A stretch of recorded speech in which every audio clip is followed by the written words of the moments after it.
Welcome to another Data Literacy Consortium online meeting. This time around, we are talking about data for leadership, and we're running a slightly different format this time. So just word of warning, we might have a hiccup or two. We don't have any presentations for you this time. We are completely relying on you for our content, which means your participation in this meeting is absolutely key. So let me introduce my Data Literacy Consortium partners. Joining us today, Heather Leson from the International Federation of Red Cross. You say hi. Hi. You're on mute. This is always good. Because I was trying to be polite. Hi, everyone. And I'm going to introduce Dirk Slater, who is Fab Writers and who has co-created the data playbook with us. Just because Dirk sometimes is very shy, doesn't introduce himself, so I'm going to take the liberty. I always forget to introduce Dirk, myself. Go. So Lisa Peterson from the Center for Humanitarian Data. How are you doing today, Lisa? I am doing great, and you're doing a great job, Dirk. Thank you very much. Good to be here and looking forward to the discussions that we're going to have on data for leadership. Very much interested in this and the work for the Center for Humanitarian Data. So carry on. Great. Thank you so much. Katelyn Rogers, also for the Center for Humanitarian Data. How are you doing, Katelyn?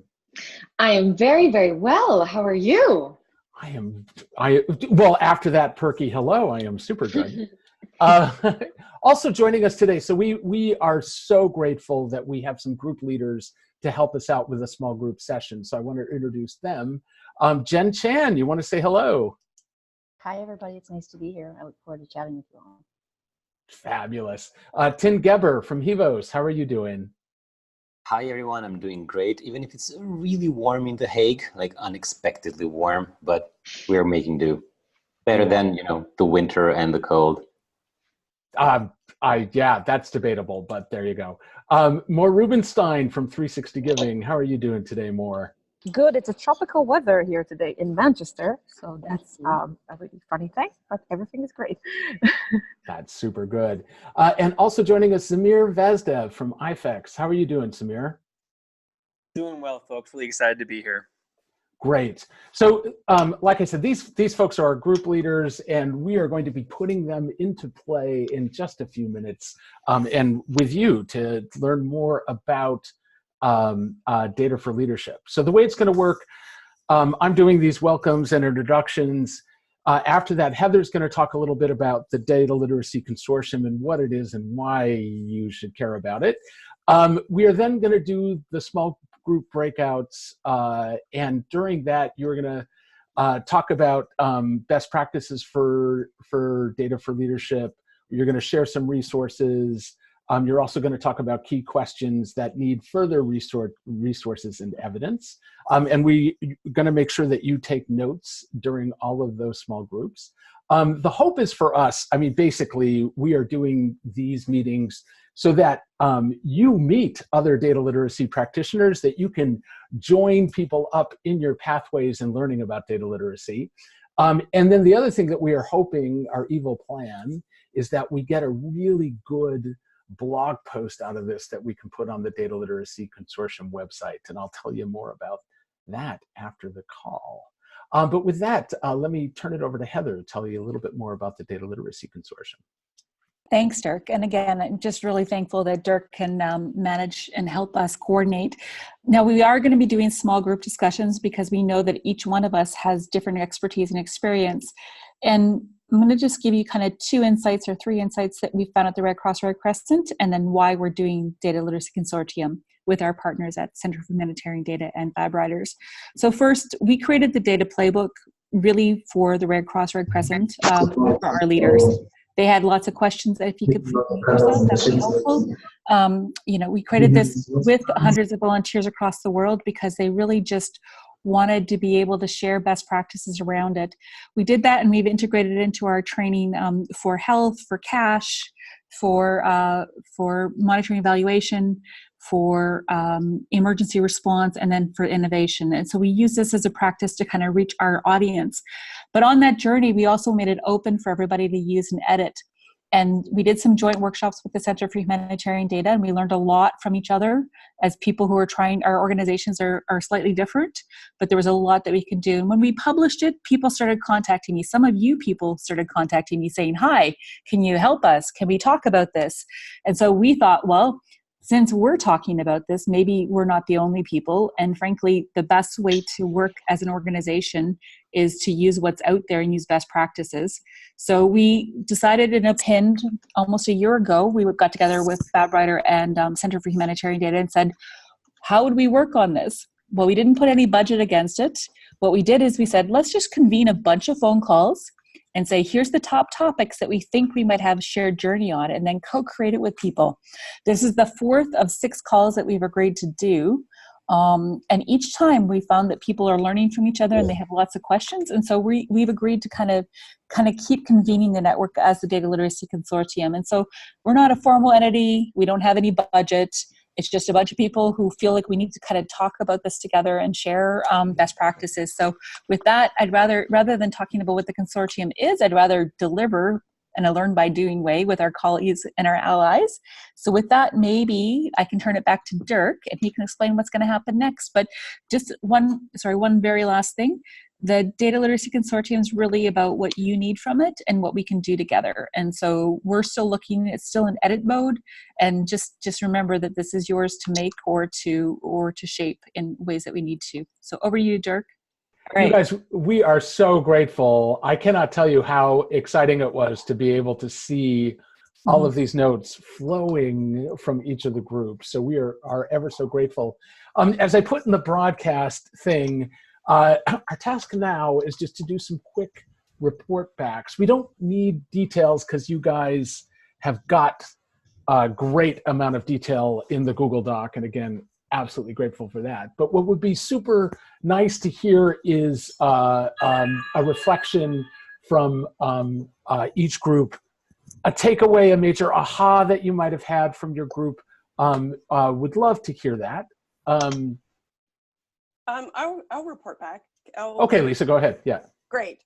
So I took away 3 things from our discussion. So we had 4 people, including myself, in the discussion, and we talked about that sometimes people aren't aware that they're making decisions, and to call it, to position it or to couch it in the terms that they're used to. So if it's planning, we also there was talk about the different levels of data that's used, so from operational to strategy, and the level of aggregation that is needed for that, the time that's needed for it, and the acceptance of error rates.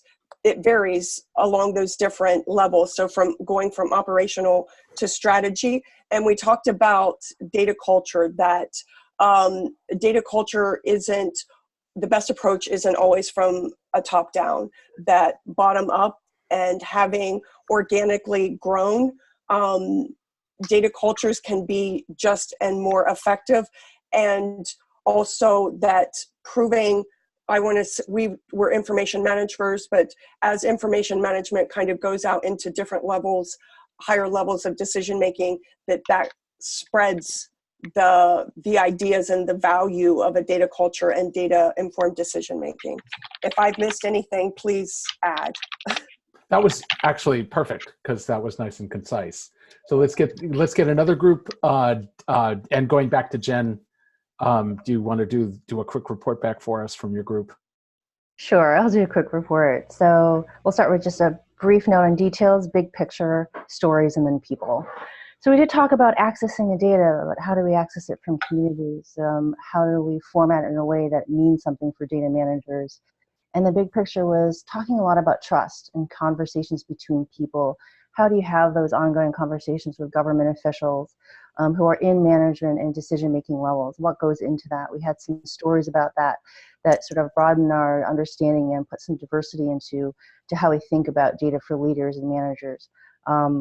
We also had some great stories from the Seychelles, stories from Kenya with regard to trust building, scientists, and crop apps, which were great about how do you bring data at multiple levels build trust and have its outcomes and data loops back and forth. But again, in the end, it was really about people and how do we begin to build capacity? How do we have conversations about levels of investment at the organizational level to bring a lot of these detailed issues of formatting and really seeing the outcomes of what people intend to use and what data managers and data people want to achieve. And those were some of the highlights of our group. That's great. Thank you so much, Jen. Tin, you want to tell us, you were a member of your group, want to give us a report back?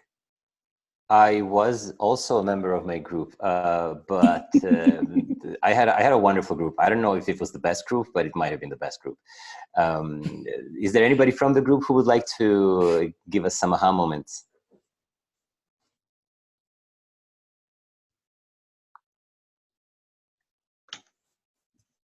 They are obviously too overwhelmed by the greatness of the group. It was a great conversation, specifically because what we were trying to get to is to understand kind of what the role of leadership meant for the issues that we were discussing. And some of the issues that were on the table were, on one hand, how to conduct data literacy with wildly different levels of data literacy from the partners that we are working from, in also massively complex contextual situations. On one hand, and on the other hand, what it means to develop processes and standards so that we all share the notions of what needs to be done and also what we think that should be done. And so kind of the two questions that we rolled around with were, on one hand, what is leadership supposed to do to incentivize these types of data literacy trainings in a very complex situations? And a very interesting point was about we should stop talking so much about data and actually creating space for people to want to engage in certain processes, which is where leadership can come in. Basically stopping to talking about data and actually giving people space to deliver whatever they need. And what worked really well for one of the participants is removing the data from the equation, asking about their needs, and then, inserting a little survey to the process. And then through the survey process of the partners, they actually at some point just found themselves working with data. So data went from scary to something they were just simply doing. On one hand. And then we also talked about, like, if we think about, again, data literacy and leadership, what can this consortium play? What role should we be playing? And it's good to know that everybody pretty much agrees that it should be doing exactly what it is doing right now. So good job on that. And it would be interesting to see in the future how it will actually kind of officialize or formalize some of the processes that are happening within the consortium. Also, great kudos on the data playbook and so on and so forth. Is there anything I missed? Just really thanks, Tin. And I think what I enjoy about that is that we've learned at IFRC to have hands-on exercises and make concrete examples within the exact that meets people's different audiences. So we tailored it as much as possible. I think you're absolutely right. Don't talk about data, talk about what do you need to do today. Super. Yeah. Who's up next? Samhir, maybe? More. Let's do, because I always want to say, I always have to use the more is more, because more is more. More is more. Because it's more. Aww. But hi. All right, let's do it more. Hi. We had an excellent group and we were very diverse. So we tried to see how we can do data informs decision making. So I posed a very hard question, is data informed decision making a unicorn? And we got a variety of questions. One of them is that people don't know how to basically utilize data, especially in communities, in order to help the decision makers to make some decisions. On the other hand, we also had some really great examples to projects that were very good and helpful and helped to show how decision makers can work with it. And what I like about that project that I learned, it didn't only look at the decision makers, but also the community level, how the community can be more informed about what's going on. So that was one of them. Then we diverted really interestingly to how maps can be a really good prompt. Go, Matt. Yes, no, math was great. It can be a really good prompt, but how it's more than a map that sometimes you need. You also want to know the data behind it and what's going on. And we discussed some data literacy resources for mapping and what do they mean. So that was from our part.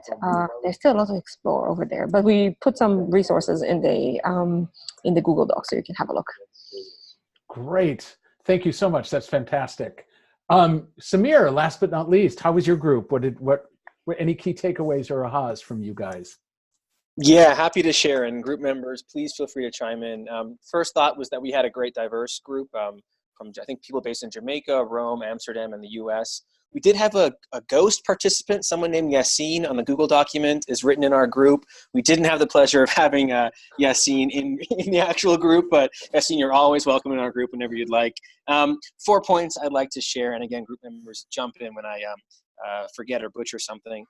The first was an interesting short discussion about how conversations focus specifically on data and data literacy and data-informed decision-making should or can be couched in a broader conversation about evidence-based decision-making, of which data is one type. And I think that can help, or we discussed that could help to maybe provide a more robust foundation to the dialogue and the efforts around what we're trying to do, those of us on this call. And that kind of links to another point that Maurice brought up around, as we talk about leaders, and I didn't get a chance to share in the group, but I really agree, there's an opportunity to be a bit more specific about the different types of leaders, and perhaps the work that we would do to support data-informed decision-making would be tailored accordingly, linking kind of to the tailoring that Tin was talking about. So Maurice broke down, kind of private sector leaders, leaders in the public sector, and then leaders kind of in the NGO civil society space, and how the value proposition of data might be different for each one of those, and maybe tailoring our efforts to that might be a useful effort. 2 other quick points. I really liked a point about the risks of a amplified data culture, which is, on one hand, this is someone from the World Food Program saying how great it is that data is slowly becoming, a part of the conversation at different levels. But there's a risk that with that comes kind of an obsession with kind of more attractive things like dashboards, right? Without leading to too much critical interrogation about the data quality behind them. And people might think they are being data informed because they have a dashboard, and kind of going beyond that hype.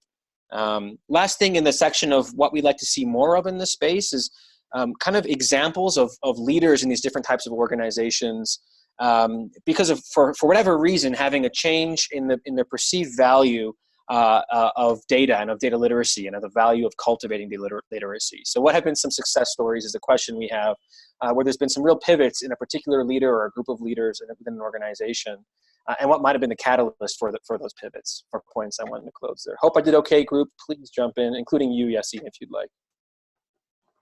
Great. That is super great report backs, and just everyone, we are so grateful for all that you have done and contributed to our lovely notes. And we'll be doing a deeper dive later on and going through everything that you have written. So we are looking forward to that.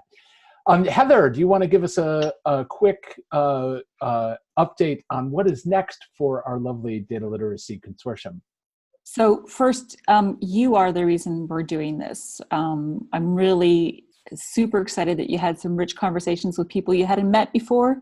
As I said to some of my colleagues earlier today from ICRC, we need to be, as people doing this type of work, it's always good to talk to another practitioner to learn from it and just share. And that's why we're doing this. And so glad, thanks for being fully present and sharing your stuff. So on that note, it is June. In Europe and in North America, lots of people take some holidays. So, and my computer's going to die soon. Anyway, that's just a problem. That's my problem, not yours. So I'm going to shut off my video.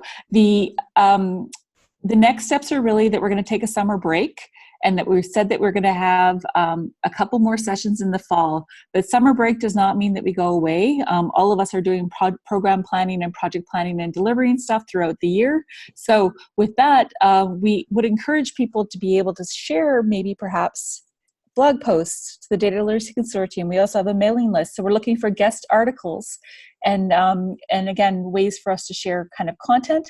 We're also looking for input on what should we do in September and October with our next phone calls. And more concretely, do we need to have another phone call? We hit these key topics, and I think there's something there in terms of collaborating. So the ask is it useful? 2, how can we be more useful? And 3, what can you share with the wider network for that? So with this content today, we're going to draft up a blog post and share the resources and ask others to be able to share their resources too. I personally at IFRC have to work on a program called Data for Leaders to try and figure out and think through some of these questions. And so if you're interested in keeping that conversation around data for leaders, please get in touch, because I'm going to still be working on this throughout the summer as it's my job. So with that, I think I sent that note to just Karina rather than to everybody. So pardon me, here we go. And warmly, Dirk, back to you. Any questions about what our next steps are or comments before I hand back to Dirk?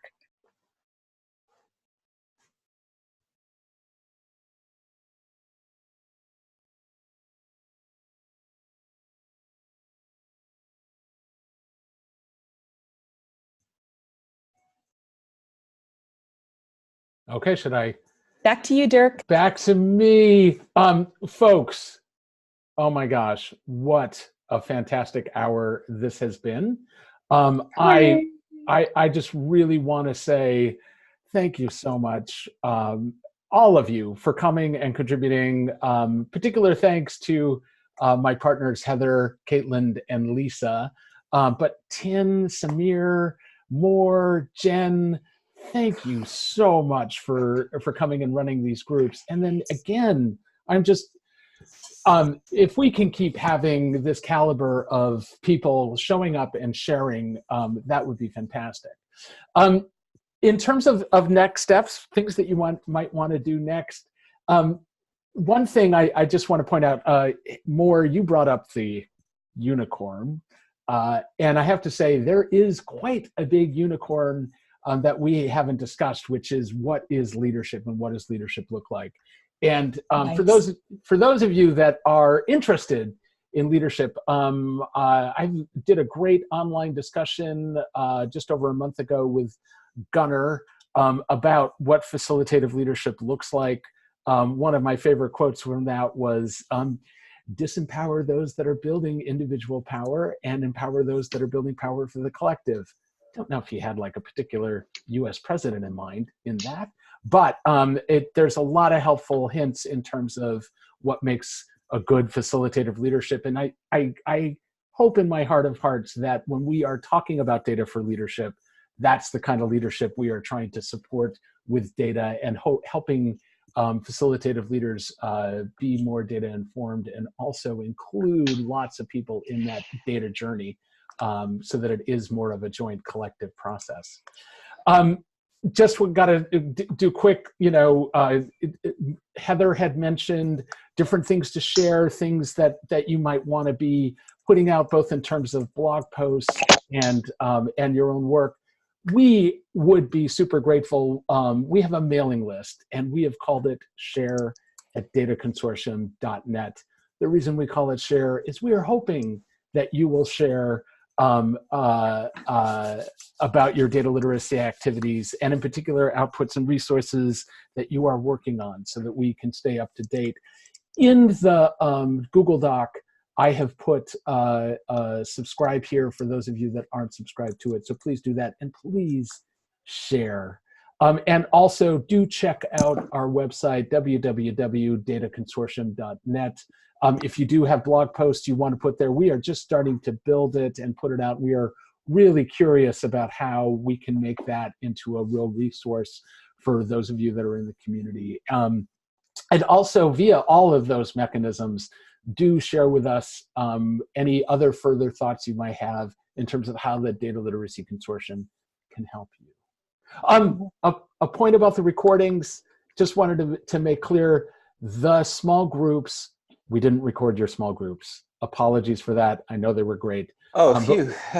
But we will share. We will be sharing the large group discussion and the intro and all that, and I will be that'll be appearing in your inboxes as soon as we get it all together. So with that, it's time to end the call. It is exactly 4 o'clock. We hope that you have a wonderful rest of your day and journey with data literacy. Thanks, everybody. Thanks again to our guests and Dirk for leading us. Bye. Bye, everyone. Bye, Thank everyone. you. Bye.